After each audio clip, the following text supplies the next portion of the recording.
100 रानियों के साथ रहते रहते सम्राट अपने जीवन से परेशान हो चुका था। उसे अपनी युवावस्था के वो दिन याद हो आए जब उसके मन में स्त्रियों के प्रति कोई आकर्षण नहीं था, जब उसे काम शक्ति और काम वासना के बारे में पता तक नहीं था। उस समय को याद करके राजा की आंखों में आंसू आ गए। कितना ऊर्जावान, कितना जोशीला और कितना ताजगी से भरा हुआ रहा करता था वो। और आज वो सम्राट बूढ़ा हो चुका था, लेकिन बूढ़ा होने के बाद भी वो अपनी काम वासना से छुटकारा नहीं पा सका था। यूं तो उसने हजारों युद्ध जीते थे, लेकिन अपने मन पर वो आज तक विजय प्राप्त नहीं कर पाया था। अपनी काम वासना के सामने उसने अपने घुटने टेक दिए थे। अब तो सम्राट को चिंता होने लगी थी, क्योंकि वो बूढ़ा हो चुका था और किसी भी वक्त उसकी मृत्यु हो सकती थी। लेकिन मृत्यु को अपने सामने देखकर जहां पर लोग मोक्ष और मुक्ति की बातें सोचते हैं, वहीं पर वो सम्राट काम वासना के विचारों से घिरा रहता था। 100 रानियां थी उसकी, एक से बढ़कर एक हसीन, और हर रानी के साथ उसने बच्चे भी पैदा किए थे। इतना काम भोगने के बाद भी उसका मन छटपटाता क्यों है? क्यों उसमें अब भी अश्लील विचार आते रहते हैं? सम्राट सोच में पड़ गया कि क्या मरने के बाद भी ये काम वासना का बोझ मैं अपने साथ लेकर यहाँ से जाऊंगा? सम्राट आत्मा के सिद्धांत को मानने वाला था, इसीलिए उसने सोचा कि अगर मैंने अपनी काम वासना से अभी छुटकारा नहीं पाया तो मेरी आत्मा ना जाने कब तक यूं ही भटकती रहेगी। मुझे अपनी आत्मा को मुक्त करने के लिए इन काम वासना के विचारों को यहीं पर छोड़ देना होगा। सम्राट दिन रात इसी चिंता में डूबा रहता था कि किस प्रकार मैं अपनी काम वासना से छुटकारा पा सकता हूँ। और इसीलिए एक दिन उसने अपने राजमहल में सभी विद्वानों की एक सभा बुलाई। स्वाभाविक रूप से सभा में चर्चा का विषय काम वासना ही रखा गया था।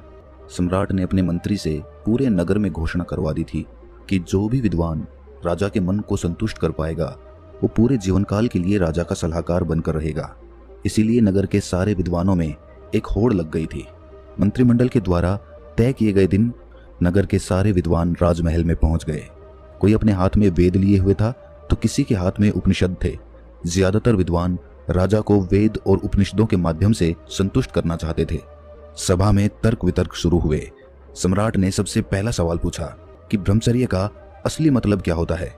कुछ विद्वानों ने जवाब दिया कि जिस इंसान ने अपने जीवन में कभी भोग नहीं किया होता वही असली ब्रह्मचारी होता है।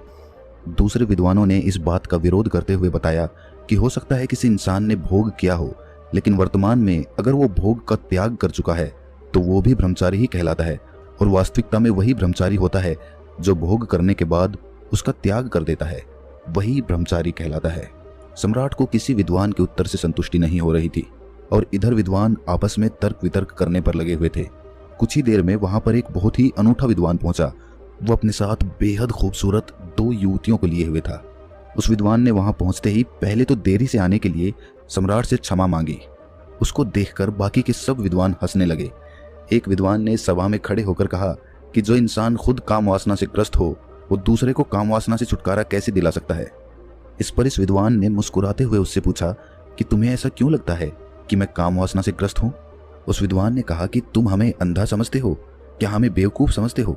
तुम यहाँ राजमहल में 2 युवतियों के साथ प्रवेश कर रहे हो, इसका मतलब क्या होता है? इसका अर्थ तो सीधा सीधा यही है कि तुम एक काम वासना से ग्रस्त आदमी हो। क्या मैं गलत कह रहा हूँ?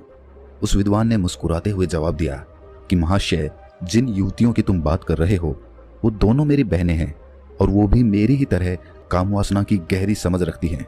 इस विद्वान ने सम्राट को संबोधित करते हुए कहा कि हे राजन, असली ब्रह्मचारी वही होता है जिसकी नजरों में एक पुरुष और एक महिला का अंतर हट गया हो। जब किसी इंसान की काम वासना खत्म हो जाती है, जो पूर्ण रूप से ब्रह्मचारी हो जाता है, उसके लिए सभी का शरीर एक इंसान का शरीर होता है। उसके अंदर किसी महिला को देखकर काम वासना के विचार उठना तो दूर, वो तो भेद भी नहीं कर पाएगा कि ये एक महिला है। उस ब्रह्मचारी के लिए हर एक जीवात्मा एक प्रकार की होती है। शारीरिक रूप से वो उनमें कभी भी भेद नहीं करेगा। उस विद्वान ने आगे बताया कि जो भी विद्वान यहाँ सभा में उपस्थित हैं, उन सभी को मेरे साथ ये 2 युवतियां दिखी, तो ये तो स्पष्ट हो गया कि यहाँ पर कोई भी असली ब्रह्मचारी का मतलब या अर्थ नहीं समझता है। सम्राट को ये विद्वान बड़ा ही अनूठा लगा। उसने ना तो कोई वेद पढ़े, ना कोई उपनिषद का ज्ञान दिया।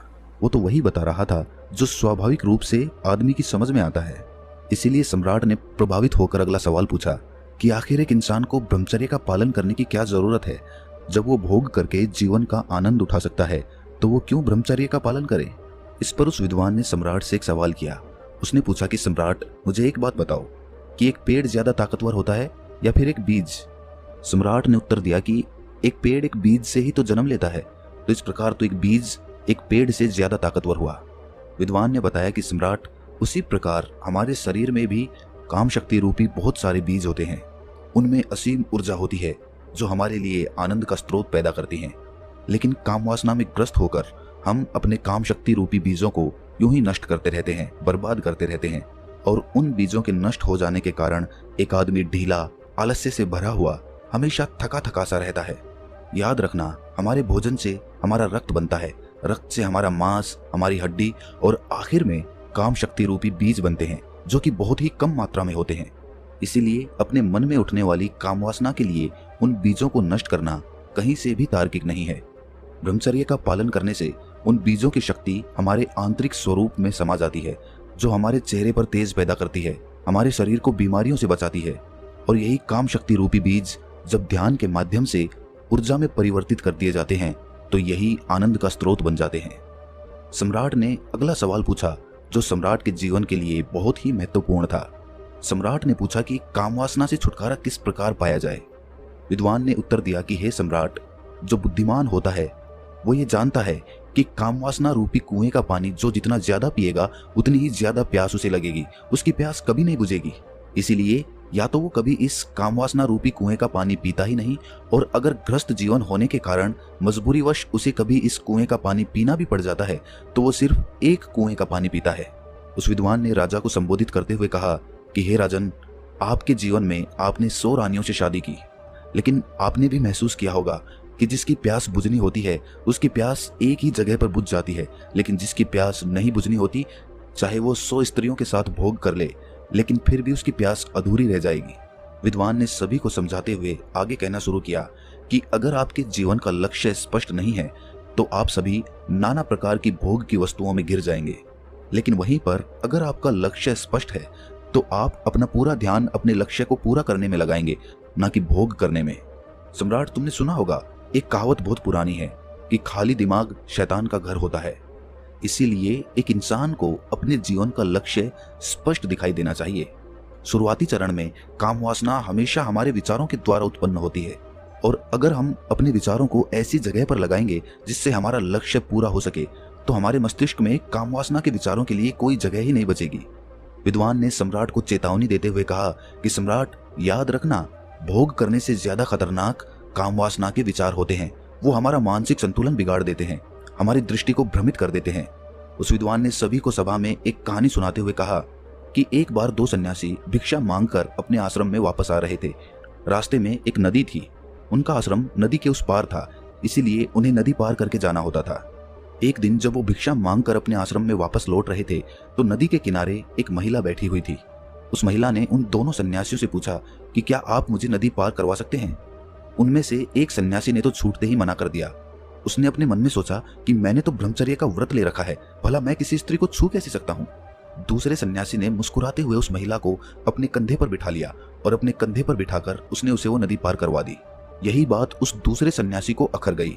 जब वो उस महिला को दूसरे किनारे पर छोड़कर अपने आश्रम के रास्ते से वापस अपने आश्रम आ रहे थे तो उस सन्यासी ने कहा कि तुमने ये ठीक नहीं किया। तुम्हें उस महिला को अपने कंधे पर नहीं बिठाना चाहिए था। तुमने उसे वो नदी पार करवाकर बहुत बड़ी गलती की है, इसीलिए मैं तुम्हारी शिकायत गुरुजी से करूंगा। उस सन्यासी ने हंसते हुए कहा कि मैं तो उस महिला को कभी का अपने कंधे से उतार चुका हूं, लेकिन शायद तुम उसे अपने दिमाग में से अभी तक नहीं उतार पाए हो। सभा में उपस्थित सभी लोग उस विद्वान की ये कहानी बड़े ध्यान से सुन रहे थे। आखिर में विद्वान ने सम्राट को बताया कि सम्राट, उसी तरह हम भी अपने मन पर ना जाने कितने बोझ लेकर चलते रहते हैं। कामुक विचार हमारे मन को उसी प्रकार मैला करते रहते हैं जिस प्रकार सिर्फ एक गंदा नाला पूरी नदी को मैला कर देता है। अगर तुम जीवन में आनंद चाहते हो, ऊर्जा से भरा हुआ महसूस करना चाहते हो, तो अपने मन के लिए पवित्र विचारों का रास्ता बनाओ। उस विद्वान ने आखिर में सबसे महत्वपूर्ण सीख बताते हुए कहा कि जीवन में अगर किसी भी वस्तु का होशपूर्वक भोग किया जाए तो मन उसकी अनित्यता समझ लेता है। मन समझ लेता है कि ये वस्तु हमें हमेशा के लिए आनंद नहीं दे सकती, हमें परमानंद के लिए कोई और रास्ता चुनना होगा। और जब मन इन बातों को समझने लगता है तो अपने आप ही उसमें से काम वासना के विचार विलीन होने लगते हैं।